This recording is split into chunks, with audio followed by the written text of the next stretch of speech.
Matt, did you say we're live? All right. Hi, everybody. Welcome to the North Carolina Museum of Natural Sciences. Today, we're here in the Astronomy and Astrophysics Research Lab here in the Nature Research Center of the museum to talk to some pretty smart people about NASA's new discovery. If you hang out in the science world online, even just a little bit, maybe you were listening to NPR this morning, you probably heard the news of a new discovery of exoplanets around a star some like 325 trillion miles away from Earth. These exoplanets, it's a record-setting discovery because we've never found this many of them. And to talk more about it, get some inside scoop maybe, and just chat, we actually have astrophysicists here at the museum, and I figured they would be cool people to talk to. So, my name is Chris. First off, I'm the curator at the museum for the Daily Planet Theater. I'll be your host today. To my right is Dr. Patrick Troithart. He is museum astrophysicist here at the museum. And then to my left is the head of our astronomy and astrophysics lab, who has joined us last minute, and we're so glad that she could. This is Dr. Rachel Smith. So, to get started, first question I'm going to throw to you, Patrick. So, summarize, tell me a little bit about what NASA found. Like, what's the 30,000-foot view here? So what's been found is a very cool small star, not much bigger than Jupiter actually, that has 7 planets orbiting around them, and all are about the same size as Earth. So that's actually really remarkable. So they initially they found a couple planets orbiting around the star, and then they looked closer, and then they found a significant number now. And the interesting thing about it is that 3 are in what we call the habitable zone, where liquid water can exist on the surface. The others are a little too far away or a little bit too close, but it's thought that 3 of them could be potentially a place where liquid water could exist on the surface. So that's actually pretty remarkable. And Rachel, you actually teach an astrobiology class, so I'm going to ask you first, what is astrobiology? Set that stage for us, and then what makes these 7 planets interesting in terms of that particular field? So, hi.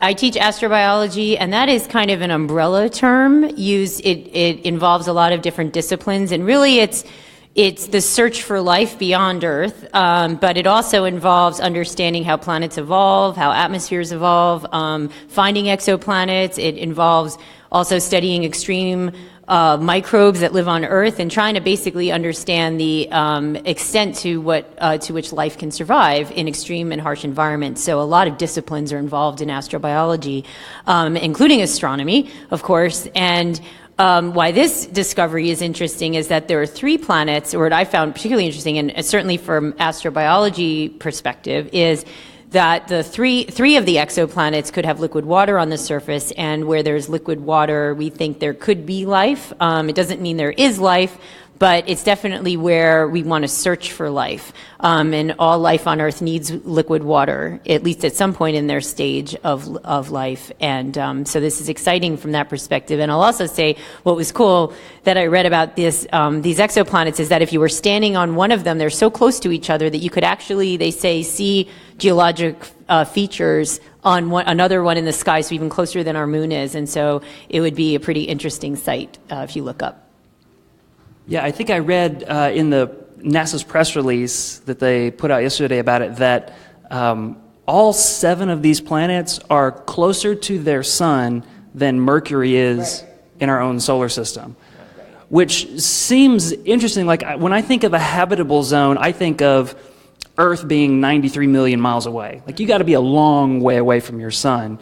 So how can this many planets be this close and be within a habitable zone, it seems? Well, So it's a good question, and the thing to think about is this is a cool star. And so when you think about habitable zones, you have to take the star into perspective. And so essentially the planets are huddling close to the star, not intentionally, of course, but the habitable zone is going to be closer to the star because the star is cooler.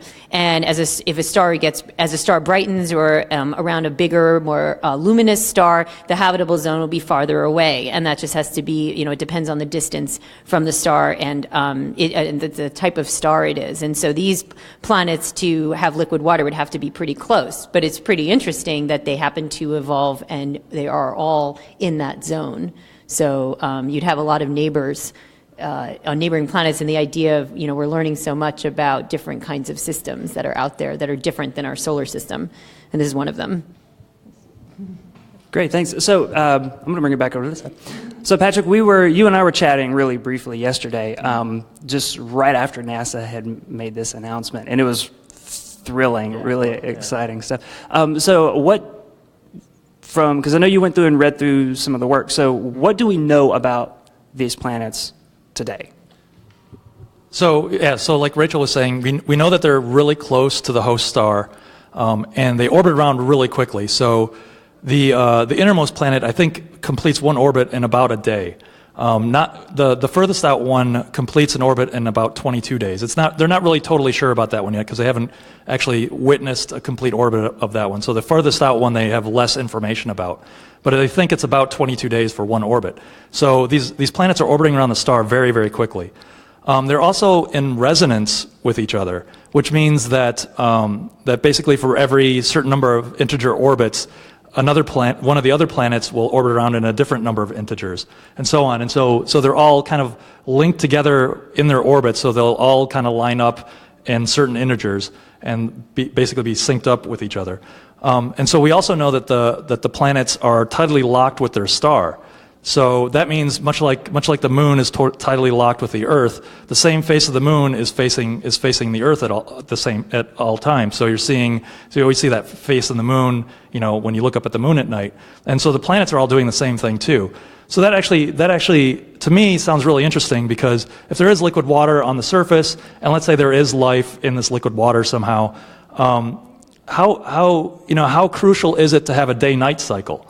I'm no biologist, obviously, but I think, how crucial is that? I mean, if it's constantly daytime or constantly nighttime, but it's warm enough or, cool enough to have liquid water on the surface, I mean, how crucial is that?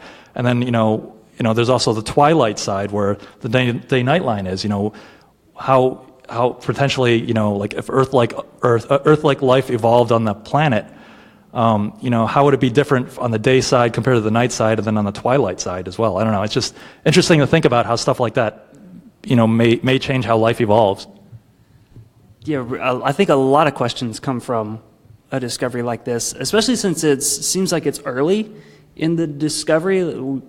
Scientists found them just last year? Not too many months ago, and then started looking at, okay, what might the atmosphere be? What might the surface be? Are they rocky or are they gaseous planets? And do we know that all 7 of them are rocky planets? We do know that. Yeah, that we do know. We do know their densities, and we know their relative sizes to each other. So we know that they have to be terrestrial planets and not gas giants like Jupiter or Saturn. So we do know that they're more like Earth and Mars and Mercury and so on. And do we know if they have moons in any of the research? Has anybody seen anything orbiting around these planets? So right now, as far as I know, there's been no discovery of an exomoon. We don't have the technology yet to observe that, so possibly, but they don't know that yet. And I'll just say that also, as far as the atmosphere, we don't know much about those. You'd have to, right now with the technology we have, you have to model these with, using atmospheric models, and there's some uncertainty in those. But with the James Webb Space Telescope that's going to launch in 2018, that'll be really amazing to establish, to get more detailed information about the atmosphere. So the hope is that with that launch, not only for this system, but for other systems, we're able to tell a lot more definitive information about the atmospheres and see if we could see signs of molecules that could really suggest life, or at least have water in the atmosphere, oxygen, and those kinds of things. So now here's a question. How do we find stars like this? And then how did scientists discover these planets? How do we get to this point? Like, what were they just like looking through one of the, like an optical telescope, like, oh, there's a star, and then I wonder if that star has planets, and so they looked closer. How do you get to this point to make a discovery like this? It's up for grabs. Well, so I'm not totally clear on how it works, in that how they go out and search for these things. But I mean, I know this telescope itself is specifically designed. It's a robotic telescope specifically designed to look for exoplanets. So like some of these other discoveries, I'm sure it's just specifically, aren't they just specific exoplanet hunting projects, right? With these. No, it was a TRAPPIST. It was the TRAPPIST telescope. So it's a Belgian, basically a transiting exoplanet telescope, robotic telescope, used basically to look for exoplanets. So that's so TRAPPIST is a Belgian telescope that apparently is named after either the monks or the beer. I'm not totally sure about that. Although I heard on NPR yesterday that one of the authors of the paper, who is Belgian, the planets don't have official names, but they do actually want to name them after beers, or at least unofficially name them after beers. But the TRAPPIST telescope was the one who initially found the planets, and then they did follow-up searches with Spitzer. I think, I'm not totally sure, but they mentioned Hubble. I don't know if that's upcoming data that they want to collect, or if they have collected data with Hubble. But then also James Webb coming up. They want to further observe these with James Webb as well. Right. So a lot of the observations need confirmation from multiple telescopes. So Spitzer. So I remember the head of Spitzer was very excited. Said this is the most exciting discovery to come out of Spitzer, is what he was quoted as saying yesterday. So Spitzer was involved, I think, in the confirmation of several of these exoplanets. But yeah, you usually need multiple. Often you need multiple observations, and an example that people might be familiar with too is Kepler Space Telescope, which wasn't involved in this particular system, but those usually need follow-up observations. And so those are the way you observe those exoplanets, and Kepler is specifically to look for Earth-like planets, but finds all sorts of exoplanets, is they look for a dip in the starlight as the planet goes across the star. And so as the planet goes across, the starlight will dip and then come back again, and they can, with that transit, they call it the transit method, they can determine the size and the distance from the star. And so that's one way to observe them. And then they can use there's a velocity method where you look and see the wobble from the star based on the exoplanets, and you can use imaging if you get a direct image of a exoplanet, but that's harder to do. So there are multiple ways, but usually, so the TRAPPIST and the Spitzer, so there are usually multiple observations that need to confirm a system. But James Webb's going to really rock these worlds, I think. I think so. I think everybody's looking forward to James Webb going up and getting operational. That's going to be some cool data. So what's the coolest part of this? So, well, besides the fact that they're all, Earth-sized, their masses are slightly smaller than Earth, but they're all basically Earth-sized.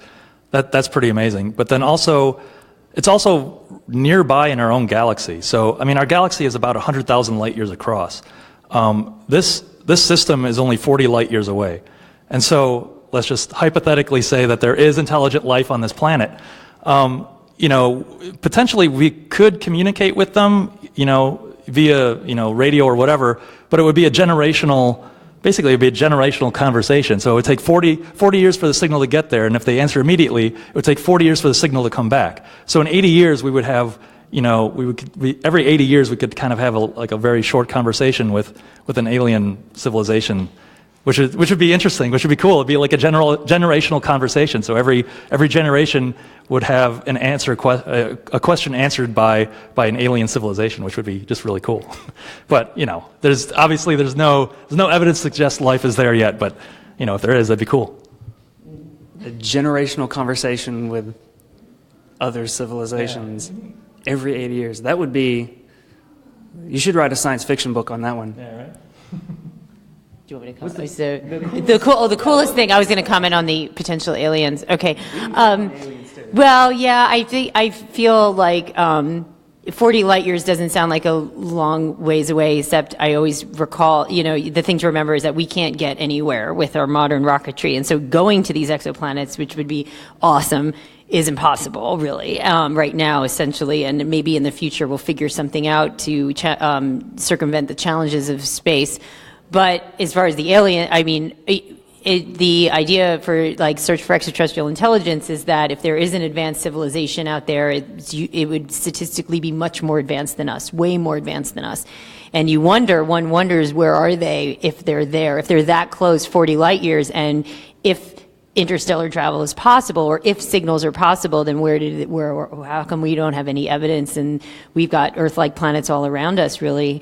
So that's one question I wonder, and it's not just me. A lot of people are wondering. But as far as the cool, I don't know. I mean, I think it's really, it's nice to know that there are other worlds, as Patrick said, near ours. But then I think we should really get excited about developing technologies to travel farther in our solar systems, to really put efforts and money into nuclear propulsion, into other ways of besides rocketry, which isn't going to get us very far, to really try to figure out can we get farther and maybe to another star system, but it's not looking promising.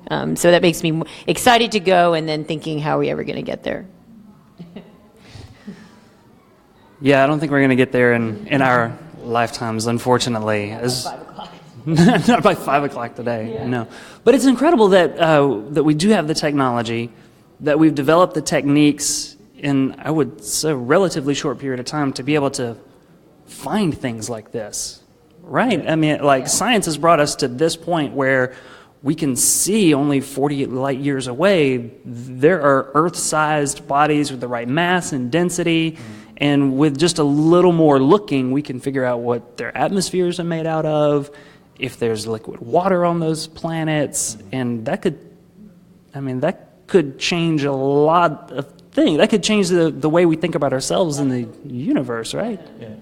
I mean, yeah, so the search for exoplanets already has changed a lot, because now we're finding more planets in our own galaxy than we really thought there were around stars. So basically we're finding that I guess what the average is, I think, what is it, 2 planets per star now? And the galaxy contains about 200 to 300 billion stars. So multiply that by 2 is the number of planets, potentially in our own galaxy. And then there are, 3 trillion galaxies, estimated to be 3 trillion galaxies in the observable universe. So that's a lot of planets. That's a lot of, potential planets that, could harbor life, which is also interesting. So I think the overall thing is just, it's just fascinating how far we've come in a short period of time of actually finding worlds around other stars, and now being able to find, worlds that may be capable of harboring life. I mean, it's just astounding. And I mean, this is all, within our lifetime. So it's pretty great. And then what about, this wasn't one scientist or 2 scientists. Do we know how many people came together for a discovery like this? NASA made the announcement, but there was the European scientists and... Yeah, well, it was collaborative. It's probably more than a dozen. I mean, I've seen the author list of the paper, and I didn't count it, but it was definitely took up most of the page. So it's a lot of people working together for that. Yeah. A lot of people working together, working internationally. Mm-hmm. Right, and that has to do with the multiple observations. So there's the TRAPPIST group, and then there's the Spitzer group, and if there's another telescope, I mean, so you do have multiple teams that have to that bring the data together, and a lot of discoveries are made that way, not just one person, just scientists getting it together, getting their data together, sharing their data, and that's it's really how the big discoveries are made. All right. Well, any last thoughts before we'll wrap it up? Well, no, not really. So everybody, if you haven't heard about it, you have now 7 Earth-sized exoplanets orbiting a small ultra-cool dwarf star not but 40 light years away from here.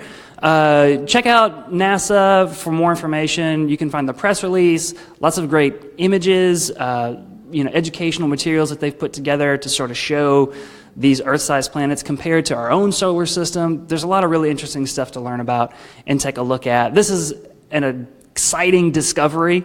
It certainly got us buzzing about it enough to just jump online and try to have a chat about it. So thank you for joining us, everybody. Patrick, Rachel, from the Astronomy and Astrophysics Lab here, thanks for jumping in, being willing to help out. And everybody here at the North Carolina Museum of Natural Sciences. Again, you can see the astronomy lab, check out the meteorite collection. There's a lot of cool stuff to do here at the museum, so come and visit us soon. Bye, everybody.